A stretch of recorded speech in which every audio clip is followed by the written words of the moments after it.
আসসালামু আলাইকুম। গরুর মাংস ভুনা রেসিপি।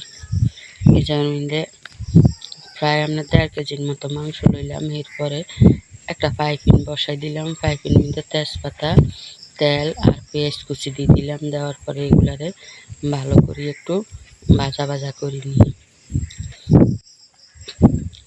ভাজাটা করা হয়ে গেলে দিয়ে দিই ওই জায়গায় লবণ। এগুলা বড় পেঁয়াজ তো লবণটা দিলে এগুলো একটু হইবে, নুই যাইব। এরপরে আপনার এগুলারে আবার ভালো করে আবার ভাজলাম।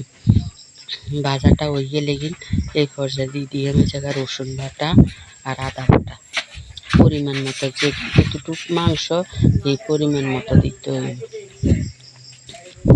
দিয়ে দিলাম রসুন বাটা প্রায় 10 চামচের মতো। এরপরে দিয়ে দিই আমি জায়গায় আদা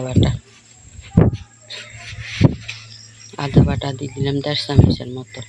দেওয়ার পরে এবার এগুলার মশলাগুলার একটু ভাজিয়ে নিলাম। ভাজাটা হয়ে গেলে এরপরে দিয়ে দিই আমি জায়গার মধ্যে আপনার জিরার গুঁড়া, ধনিয়ার গুঁড়া, জিরার গুঁড়া আর একটা মশলা আছে গরম মশলা, অনেক রকম মশলা মিলে এই মশলাটা করছি।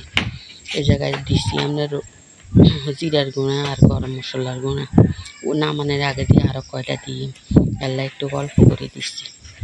এরপরে এগুলার মশলাটা আরও ভালো করে আমার কষানি হয়ে গেলে এরপরে এই জায়গার মধ্যে দিয়ে দিলাম সামান্য একটু পানি, মশলাটা হোড়া যান না যায়।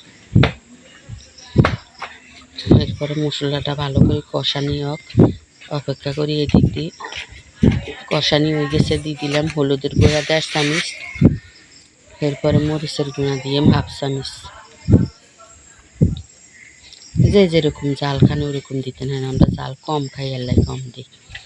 এরপরে মশলাটা ভালো করে কষানি হয়ে গেলে এরপরে এই জায়গার মধ্যে গরুর মাংসগুলা এই যে 2 হালি রাখছি এই মাংসগুলা দিয়ে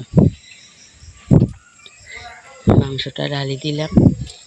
দেওয়ার পরে অনেক পানি বাইরে গেছে এই মাংসটা। এগুলা এবার ভালো করে কষানোর জন্য অপেক্ষা করি। মাংসটা প্রায় আপনার এবার অনেক পানি ছাড়িয়ে দিয়ে যাইব। যদি আপনার কাছে এই রেসিপিটা ভালো লাগে তাহলে এক একজনে এক এক রকম রান্না করে। যদি ভালো লাগে তাহলে একটা লাইক, কমেন্ট, শেয়ার, সাবস্ক্রাইব করে দিয়েন।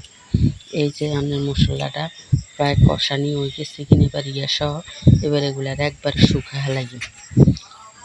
এই যে শুকাই একটা পাতিলে লই হেলাইলাম, লই এগুলার একবারে ভুনা করে হেলাইছি।